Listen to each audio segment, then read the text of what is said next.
بسم اللہ الرحمن الرحیم۔ السلام علیکم ورحمۃ اللہ وبرکاتہ۔ پنڈت نول کشور کو کیوں دفنایا گیا؟ اس کی چتا پر کئی ٹین گھی کے ڈالے گئے تھے لیکن چتا آگ نہیں پکڑ رہی تھی۔ ناظرین گرامی، وہ کوئی عام ہندو نہیں تھا، انڈیا کا بہت بڑا نام تھا، اس لیے اس کی چتا کو آگ نہ لگنے والے واقعے کی خبر منٹوں میں پورے انڈیا میں پھیل گئی۔ لوگ جوک در جوک شمشان گھاٹ پہنچنے لگے۔ اس کی جامع مسجد دلی کے امام بخاری سے بہت دوستی تھی۔ امام صاحب بھی یہ واقعہ سن کر فوراً شمشان گھاٹ آ پہنچے۔ انہوں نے اس کے لواحقین کو سمجھایا کہ اس کی ارتھی کو آگ نہیں لگے گی، چاہے پورے ہندوستان کا گھی اس پر ڈال دو، بہتر یہی ہے کہ اسے دفنا دو۔ لہٰذا پہلی بار ایک ہندو کو جلائے بغیر شمشان گھاٹ کے اندر ہی دفن کرنا پڑا۔ اس کی ارتھی کو آگ کیوں نہیں لگ رہی تھی؟ اس کو آگ کیسے جلا سکتی ہے جس نے قرآن حکیم کا احترام مسلمانوں سے بھی بڑھ کر کیا ہو؟ کیسے؟ چلیے تاریخ کے صفحوں کو پلٹتے ہیں۔ ناظرین گرامی، تقسیم ہند کے زمانے میں لاہور کے دو اشاعتی ادارے بڑے مشہور تھے۔ پہلا درسی کتب کا کام کرتا تھا اور اس کے مالک میسرز اترچند اینڈ کپور تھے۔ دوسرا ادارہ اگرچہ غیر مسلموں کا تھا لیکن ان کے مالک پنڈت نول کشور قرآن پاک کی طباعت و اشاعت کیا کرتے تھے۔ نول کشور نے احترام قرآن کا جو معیار مقرر کیا تھا وہ کسی اور ادارے کو نصیب نہ ہو سکا۔ نول کشور نے پہلے تو پنجاب بھر سے اعلیٰ ساکھ والے حفاظ اکٹھے کیے اور ان کو زیادہ تنخواہوں پر ملازم رکھا۔ احترام قرآن کا یہ عالم تھا کہ جہاں قرآن پاک کی جلد بندی ہوتی تھی وہاں کسی شخص کو خود نول کشور جی سمیت جوتوں کے ساتھ داخل ہونے کی اجازت نہیں تھی۔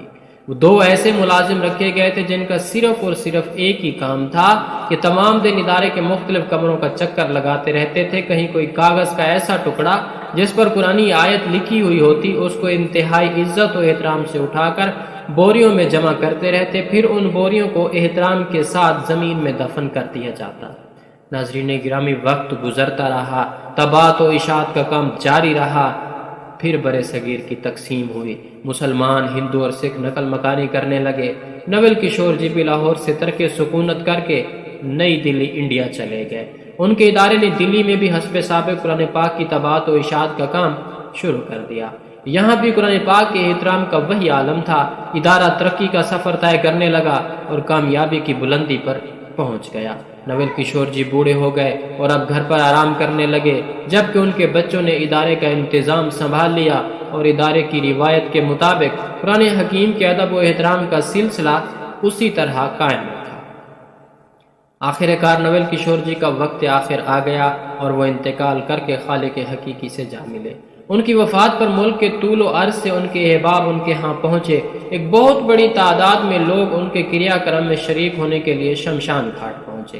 ان کی ارتھی کو چتا پر رکھا گیا، چتا پر گھی ڈال کر آگ لگائی جانے لگی تو ایک انتہائی حیرت انگیز واقعہ ہوا۔